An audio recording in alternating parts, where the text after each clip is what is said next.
Hello, BookTube. It's Tuesday, and that means Tag Tuesday. And I have a large backlog of tags that I have to do or that I have ready and just want to film. Uh, but I'm not doing any of those today. I'm doing a brand new tag.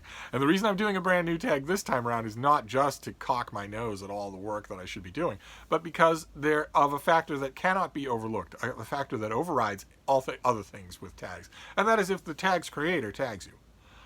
If the tag's creator tags you, it has to take precedence over everything else. And that happened, despite my eye-watering smell. The Rambling Raconteur created an original tag for Tag Tuesday, and I was one of the people that he tagged. Thank you very much. How wonderful. It is the Arthropod Book Tag. Yeah. So it's all about creepy crawly critters, and we're just gonna dive in with the first question. Some insects are critical to our global ecosystem because they transfer pollen between flowering plants, stimulating biodiversity and the reproduction of these species. What is a book that has pollinated your reading life and helped you restart reading? I have a book in mind. It's an older book. I'm not sure if we've seen it on this channel or not. It's called Have You Read 100 Great Books? It was an oversized thing with a bunch of books on the cover, on the dust jacket. It was by the Jasper Lee Company. It was not literary. They were not a literary company. It was probably 1950, 1940s, something like that. And what it was the folks, this was at a time when public companies of all kinds, even soap companies, just felt that it was a good PR move, a normal part of being an upstanding civic institution, to promote books, to promote libraries, reading, literacy, bookstores. And what they did was ask a whole bunch of public librarians all across America to send in lists of 100 great books. Now, that wasn't the only thing you got in this book. You also got lists from public intellectuals, Pooh-Bah's famous lists, people like Teddy Roosevelt.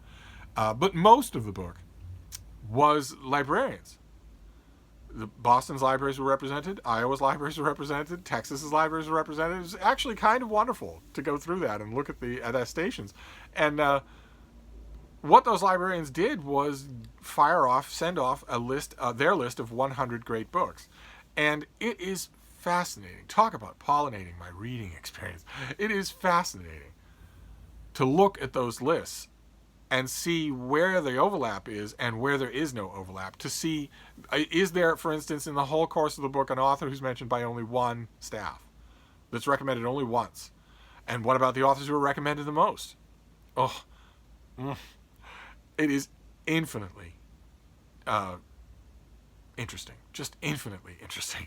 And it sparked a whole bunch of reading, not restarting, but it pollinated a whole bunch of reading interest, because I would find books that came up over and over again on lists that I had not read, but that had been considered great by people who were in the business of recommending books to the public. So I'm going to use that, even though it's not really helpful, because I'm pretty sure it's not in print anymore. It's probably monstrously expensive online or whatever.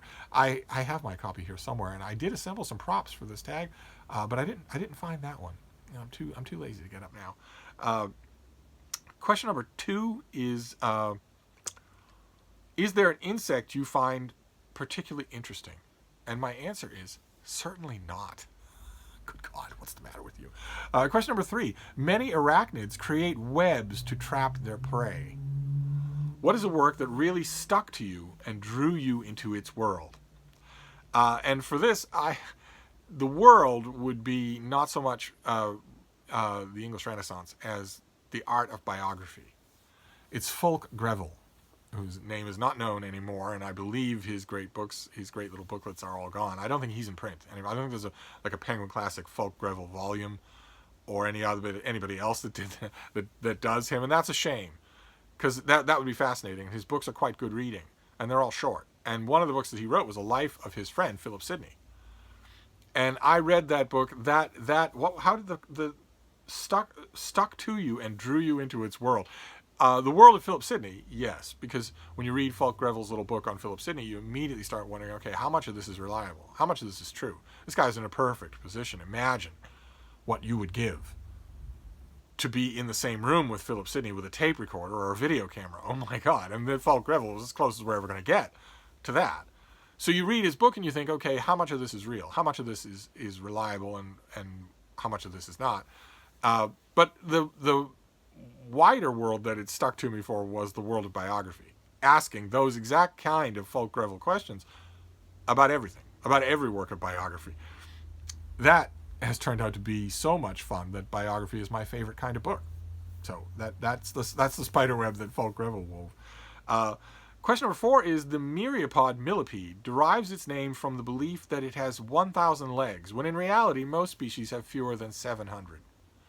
What is a work that had a high page count but felt much shorter as you read it?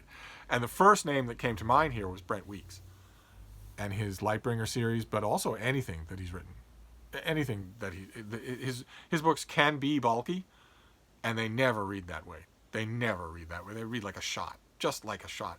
I would say the same thing is true of Brandon Sanderson, but I myself believe that Brent Weeks and Brandon Sanderson are the same person.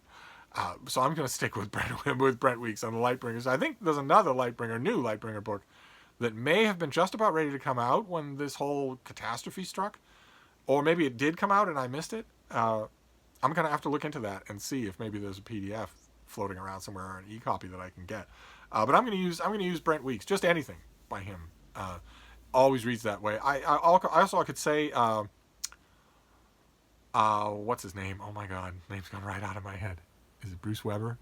Science fiction series of Safehold books. It's Bruce Weber, isn't it? Am I thinking of something else? Am I thinking of the homoerotic photographer? Well, one way or another, there are a couple of science fiction authors who have mastered the art of keeping a narrative going, just brimming right along, no matter how long the actual book is. But Brent Weeks came to mind for this, so I'm going to use him. Question number 5 is, the scorpion is an infamous arachnid with a venomous stinger on its tail. What is a work that stung you with its ending? And of course, I don't need the rambling Raconteur to tell me that scorpions have a venomous sting on their tail, because I've been zapped by pretty much every kind of scorpion that exists in the world. At least once, sometimes more than once. For various reasons, I'm reaching into a cupboard at an old house. I'm leaning back on a log to relax while hiking. I'm walking across scrubland in Africa, just minding my own business, walking across scrubland. That's all. It doesn't take much. Scorpions tend to be territorial, and they tend to be very, very aggressive, and I have been zapped as a result many, many, many times. The most common type of zapping that I have received is the dumbest, the most preventable kind, which is that I did not shake out my boots in the morning while camping. That I took them off and then didn't shake them out before I put them back on. And that will get you every time, because scorpions are drawn to the residual heat in your boots. They will crawl inside during the night in order to absorb that heat, and it makes them logy, or they haven't absorbed it all and they don't want to go. They want to wait until sunrise, and you go over to your boots, and without shaking them out, you just jam your foot in. You jam your foot down on a scorpion and it zaps you, and that's that. That boot won't fit you for another 3 days. To the point where, even now, all this time later, when I'm never going to be hiking again, I'm never going to be in scorpion territory again, I still shake my shoes before I put them on. In the kitchen, by the back door, before I take my little schnauzer for a walk, I will shake out my shoes. I am a bit of a freak. I am immune to cytotoxins. They can't kill me. And so none of those scorpions, including I have been zapped by some scorpions that are death sentenced for that to happen to you, and it really, really bad. The result, the next 2 days were really, really bad. Even though at the back of my mind I knew this isn't going to kill me. My system is already overcoming this. It's just not overcoming the immediate inflammation. The immediate inflammation is plenty bad. It's plenty bad. I don't miss them at all. They are when you're hiking in the American Southwest, for instance, they're a thing you have to think about. Especially if you're in open ground, if you're in their territory, you have to think about it. But even in leafy undercover, they can be there. They can absolutely be there. So the romantic idea of rolling around in the grass or in the dried leaves because you, with your loved one, arm in arm, because you saw it in a movie, that's a good way to get zapped. You get zapped on your shoulder, on your elbow, you'll need evac. That's not good. I didn't need evac, but you would, and that's not good at all. And I might also point out that if you're camping or hiking in the American Southwest or anywhere in Mexico or anywhere in South America, really, if you are on a leafy pathway with trees all around you and you're on a trail or whatever, or maybe you're winding through some wooded boulders, some wooded rocky territory, your trail guide or the information booth at the head of the trail data center or whatever may have given you a couple of perfunctory warnings about what happens if you encounter a mountain lion, because they also are in those areas. Scorpions are in those areas very much, but so are mountain lions. And then your guides might have said, well, you won't encounter a mountain lion. They really don't like encountering humans. But if you do, here are the steps. And your trail guide will have pointed out to you that the steps are, in a couple of ways, crucially different from if you encounter a bear in those same areas. Sometimes they overlap. Why people would hike in those areas, I did, but I don't know why you would. Looking back, it seems insane. And if you encounter a mountain lion, and it is acting in a very much concerning way, if you see one just sort of walking sideways to you and it notices you and keeps walking, that's one thing. But if it's squaring its shoulders and it's squaring its haunches and its head is absolutely not moving, eyes completely fixed on you, in that way that a cat will do when they are preparing, when they're thinking about doing something, that is extremely serious. That is extremely serious. A full-grown male mountain lion is a big animal, a very powerful animal. You see a juvenile or a female, your mind might not automatically say lion. But if you see an adult male mountain lion, your mind will think, this is a lion. The same thing as the African version, only slightly smaller head and no mane. But this is a lion that I'm encountering. It's no small thing. It's not a trivial thing at all. If the mountain lion is doing that, if it is squaring its body, if it's approaching, coming towards you, no break in attention, head not moving, but it's inching towards you a little bit closer as it decides what to do, that is very important. It's important to know what to do, and it is different from what to do with a bear. Main thing being, with a mountain lion, you want to make eye contact. That steady stare that it's giving you, you want to give that stare right back. You want to make sure it knows that you see it, because they are surprise predators. I guarantee you, if you've been biking, all-terrain biking in territory like that, you have biked past a mountain lion that watched you do it. I guarantee it. Absolutely guarantee it. It's not true. When you're hiking in bear country, you can go days and days without being anywhere near a bear. And even if you're near a bear, they will hear you and they won't bother to investigate. They'll just move in the other direction. Mountain lions have watched you. I guarantee that. They have watched you. If you were biking along a rough dirt trail with trees on either side and maybe a rock escarpment off to one side somewhere, if you're on that trail and you suddenly stop and very carefully look all around you 360 degrees, you will spot the mountain lion. They're that close. They're watching when you do that, because they're surprise predators. And what they like to do is when you or a deer or a raccoon or whatever passes by where they are, then they spring.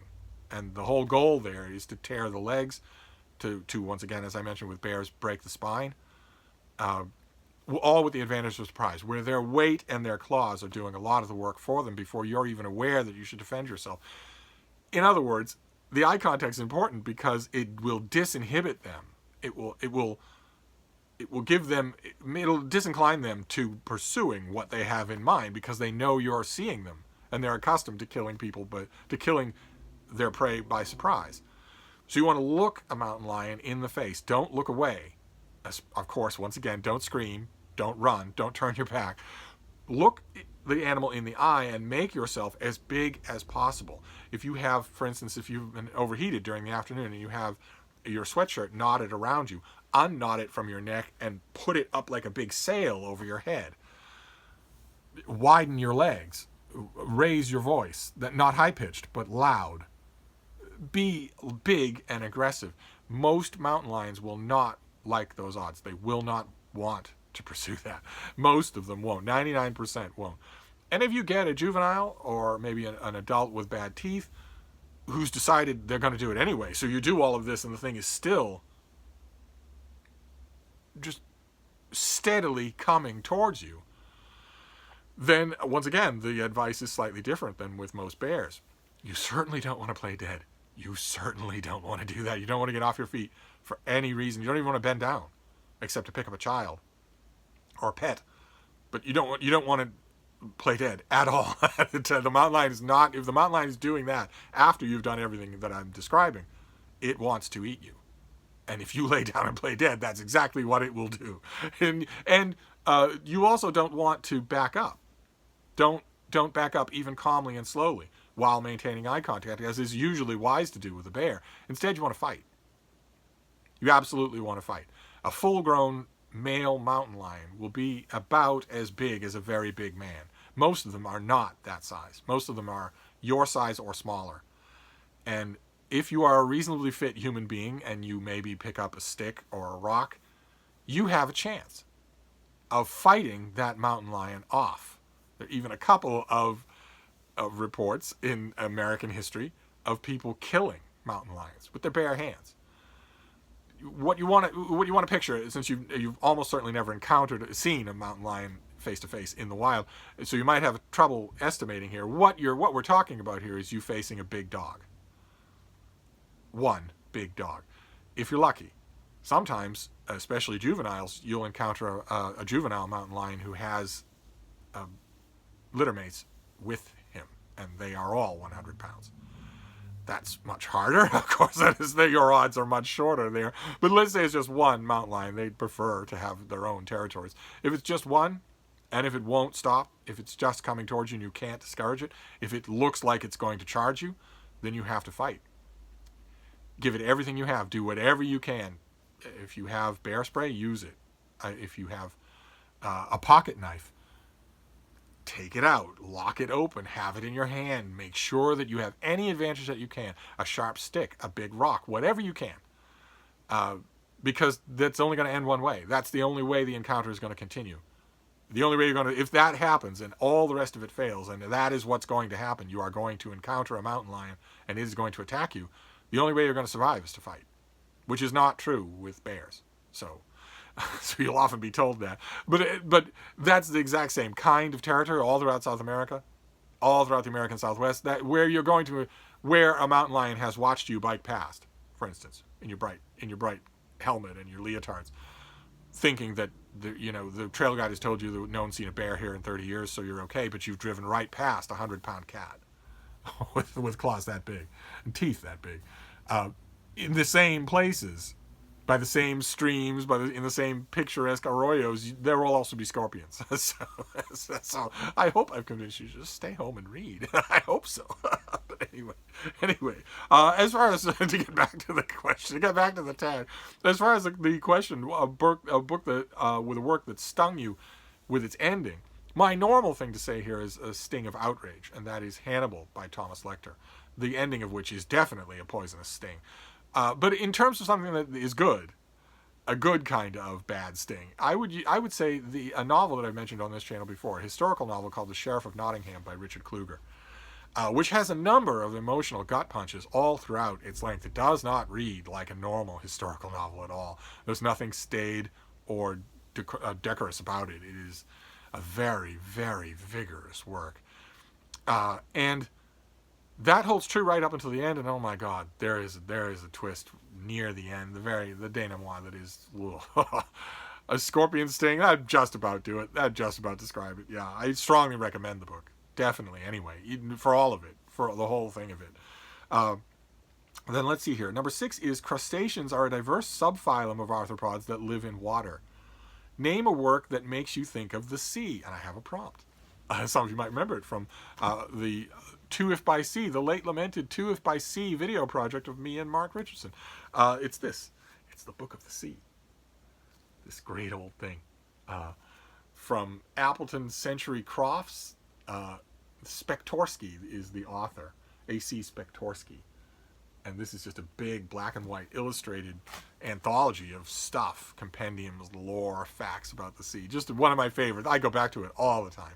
I love it. Absolutely love it. And once upon a time, a long time ago, I found a copy with a plastic mylar covering at the Brattle. So so the thing is still in perfect condition for my reading. I love it. I love it. Absolutely love it. Strongly recommend it. Also, I would also like to say that I would love 2F by C to return. I know that Mark has a million things on his plate, but I'll have to work on him, see if we can revive 2F by C. Maybe a video version of 2F by C. Wouldn't that be fun? But anyway, let's see here. Question number 7 is trilobites flourished in the oceans before going extinct in the Permian mass extinction. Who is a writer that will not produce any more work and that you believe was influential but is now sadly neglected? And there's my trilobite. There's my trilobite. A genuine thing, not a reproduction. There are lots of these you can get at online or at gift shops or whatnot. A friend of mine got this for me, and when she sent it to me in the mail, and she said, I'm finally showing you the example of a life form that I am almost positive is older than you. But in terms of an author who's forgotten and who was influential and is now sadly neglected, I want to pick Thomas Costain, an author I've praised on this channel many times, who was widely influential, not just for his historical fiction, but for his histories. A whole generation of people who were undergraduates and thinking about going into history encountered the wonder of how great history reading could be by reading Costain.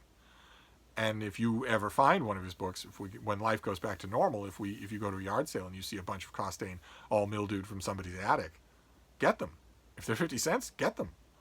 Disinfect them, clean them as much as you can, and then read. You'll see what I mean. They might have been trapped in an attic for half a century, but they are alive. His books are alive. They are wonderful. His fiction, his nonfiction, his book reviews, everything they ever did is just alive. He firmly believed he was one of those writers, irrespective of genre, who believed that you shouldn't share any prose with the public that you haven't worked to make readable, that you haven't worked to make interesting to the best of your ability. And he did that with everything. So, I believe he was very influential. I think if you were to trace back some of the popular historians of the late 20th century, if you trace back what influenced them, you would see that a lot of them mentioned Thomas Costain. I'd be willing to bet that a lot of them read him. Maybe some of them were ashamed and didn't mention him, but I bet his books are in their attic, or were. I don't experience any shame when I read, so I've loved him from the beginning. I think he's just fantastic. Just fantastic. And then question number 8 is there an arthropod you are afraid of or concerned about? I virulently hate all arthropods, okay? Especially arachnids, but all other kinds as well. Scorpions? Oh my god. Millipedes? Centipedes? Who likes them? No. This business about how they're very important to our ecosystem because they pollinate? Sure. Bees, bumblebees? Sure. And I have watched bees at work on flowers and in the shrubbery many, many times at great length. Long stretches of time. Bees are wonderful because they don't notice you. They don't care that you're watching them. They have work to do. And they are busily about it. While you're watching, you can get right up to them and just watch them. And they don't care. They're not going to get alarmed or flee. It's one of the only wild animals that acts this way. And it's utterly fascinating because I can watch what the bee is doing. I can get up close enough to see, okay, what are you doing? You're going very fast and very methodical as you cover a patch of a flower. And it's utterly fascinating. I did a lot of that when my old dogs were really, really old, when they were ailing. So we had to go out every day, many times, but it was unbelievably slow. Just comically slow. And if we were out and about, if we were in a wilderness, in a field, there was a field across the street that we would go to often, sometimes that pace would be so slow, with them doing their best. They weren't trying to gum things up. But sometimes that pace would be so slow that I had plenty of time to observe bees on flowers. Actually, that time led me to a strong suspicion that a lot of bees live in burrows underground. I maybe everybody that knows bees knows that, but I always thought they lived in hives or whatever. But I have seen a number. Over the course of years, I have seen so many bees that seem to be coming and going from warrens underground. I've always meant to look into that, but I haven't read a good scholarly work on bees in quite some time. But even bees can sting you. Now, I'm concerned about all arthropods. I don't like, if you've ever read The Red Hourglass, oh my God. If you read the chapter on brown recluse spiders, then you'll be concerned about them for the rest of your life. even though, if I were to stick my hand in an old cupboard or into an old wood log, a log pile or whatever, and get bitten by a brown recluse spider, I know perfectly well that it couldn't kill me. Like I mentioned, my body would overcome that venom. But that venom is really nasty. It can be really nasty. And so that's, of course, you can be concerned about that. I'm not concerned about so much about the ones that I used to be. My main enemy in this whole subfile and this whole thing, this whole family, was scorpions. They were my main problem because I got stung. I've been stung by scorpions many, many times. I don't so much worry about that anymore. But I'm not in love with any of these creatures. I don't know if actively afraid is the right word, but and then number 9, to end on a high note. Some arthropods, like the butterfly, undergo an extraordinary metamorphosis. The fully grown butterfly soars over the ground that the caterpillar scuttles across. What is a work that opened your mind and helped it to take flight? And I have a prompt for this as well. I don't know about take flight, but open my mind. I like to learn something new from every book that I read. And I learned a lot from this, The Book of Eels by Patrick Svensson. Now, I think this is an example. This is just a natural history of eels. It is so good. It is so good. And it will teach you things about eels that you did not know. I guarantee you, unless you're a Cornish eel man, you will learn things about eels in here that you didn't know. And you'll like them. You'll be interested by the time you're done. And I think this is an example of a book whose pub date has been changed. This was originally May, I think. Yeah, this was May 20th was the original date on this. I feel certain that I got a notice from the publisher saying that is not true anymore, that this has been pushed back. So again, as I say with every new book on this channel, double check the release date, because a lot of publishers are doing that. They're pushing back dates if they can. But I learned a lot from this book. When it is finally its pub date, I will happily sing its praises.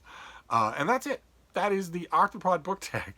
Thank you very much. Of the Rambling Raconteur. I thank the Rambling Raconteur very much for tagging me. And all that's left for me to do is tag people. I have a short list here. Sean D. Standfast, of course. He's trapped at home like all the rest of us. Always happy to be tagged in a tag. Pints and Paperbacks. Hasn't made a video in quite some time. Don't know why that is. Little baby, yes, but how hard can they be? Faith and Books. If you have any arthropod encounters that you would like to relate.